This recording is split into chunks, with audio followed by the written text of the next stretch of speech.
ఆకాశవాణి ప్రాంతీయ వార్తలు చదువుతున్నది ఎన్ మణి. ముఖ్యాంశాలు.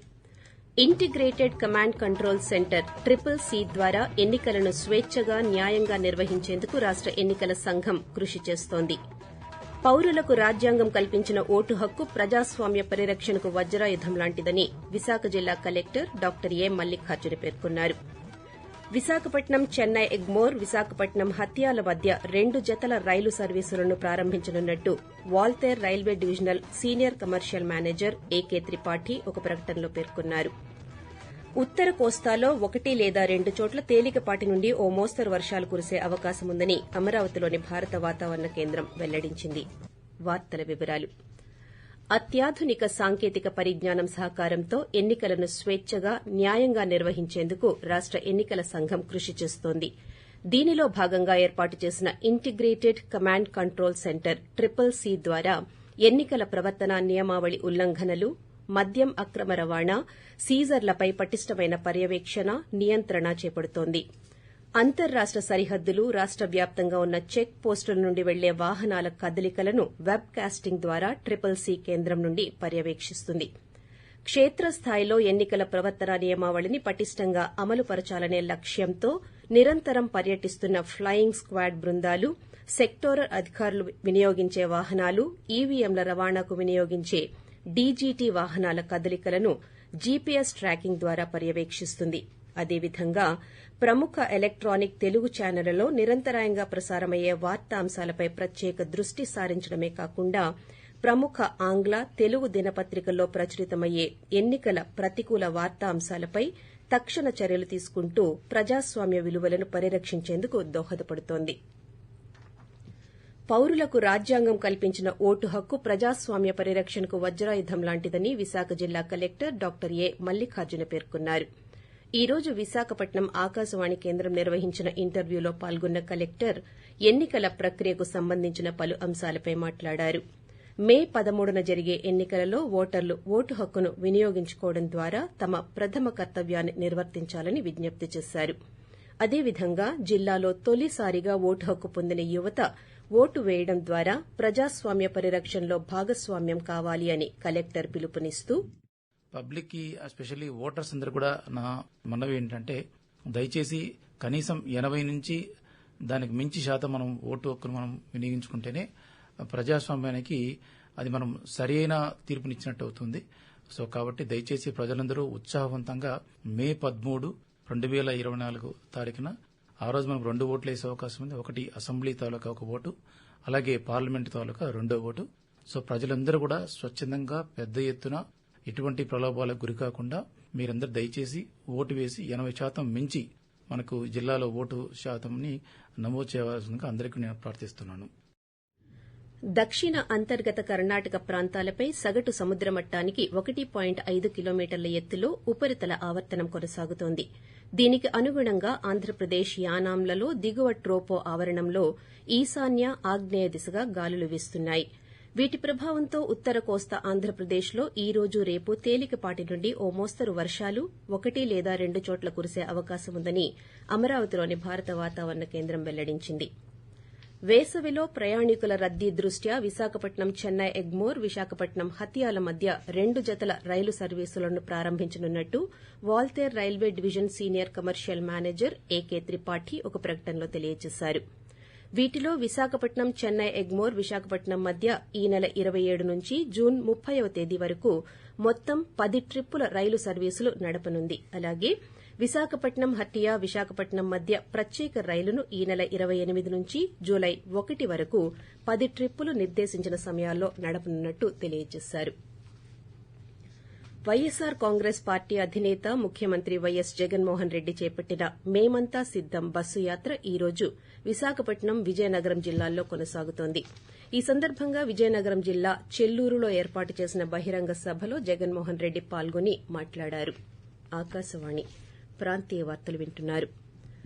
రాష్టంలో నామినేషన్ల ప్రక్రియ కొనసాగుతోంది. ప్రధాన పార్టీల తరఫున అభ్యర్థులు నామినేషన్ పత్రాలను రిటర్నింగ్ అధికారులకు సమర్పిస్తున్నారు. ఈ సందర్భంగా నిర్వహించిన ర్యాలీలో ఆయా పార్టీలకు చెందిన కార్యకర్తలు పెద్ద సంఖ్యలో పాల్గొన్నారు. తూర్పుగోదావరి జిల్లా పిఠాపురం జనసేన పార్టీ అసెంబ్లీ అభ్యర్థి కె పవన్ కళ్యాణ్, గుడివాడ అసెంబ్లీ అభ్యర్థిగా తెలుగుదేశం పార్టీకి చెందిన వెనిగండ్ల రాము నామినేషన్ దాఖలు చేశారు.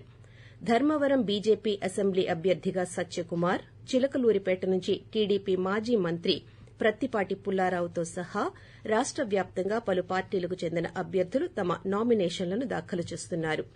అలాగే నెల్లూరు వైఎస్సార్ కాంగ్రెస్ పార్టీ లోక్సభ అభ్యర్థిగా విజయసాయిరెడ్డి నామినేషన్ పత్రాలను రిటర్నింగ్ అధికారులకు సమర్పించారు. సమస్యాత్మక పోలింగ్ కేంద్రాల్లో ఎటువంటి అవాంఛనీయ ఘటనలు చోటు చేసుకోకుండా పకడ్బందీగా ఎన్నికలను నిర్వహిస్తామని తిరుపతి జిల్లా పోలీస్ సూపరింటెండెంట్ కృష్ణకాంత్ పటేల్ అన్నారు. తిరుపతి జిల్లా రామచంద్రాపురం మండల పరిధిలోని సమస్యాత్మక పోలింగ్ కేంద్రాలను ఎస్పీ ఈ రోజు తనిఖీ చేశారు. అలాగే మండలంలోని కొత్త కండ్రిగ, వెంకటరామాపురం, కమ్మపల్లి పోలింగ్ కేంద్రాలను పరిశీలించిన ఆయన మౌలిక వసతులపై ఆరా తీశారు. ఈ సందర్భంగా సమస్యాత్మక పోలింగ్ కేంద్రాలలో కట్టుదిట్టమైన చర్యలు తీసుకుంటున్నామని, ఓటర్లు ధైర్యంగా తమ ఓటు హక్కును వినియోగించుకోవాలని విజ్ఞప్తి చేశారు.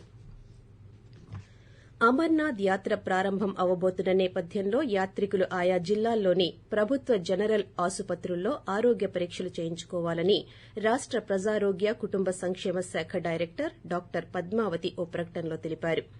ఈ యాత్రకు వెళ్లే ప్రతి ఒక్కరూ జీజీహెచ్లోని ప్రత్యేక డాక్టర్ల వద్ద ఆరోగ్య ధృవీకరణ పత్రాన్ని తీసుకోవాలని, జిల్లాల వారీగా స్పెషలిస్టు డాక్టర్ల వివరాలని www.jksasb.nic.in వెబ్సైట్లో ఉంచామని ఆమె వెల్లడించారు.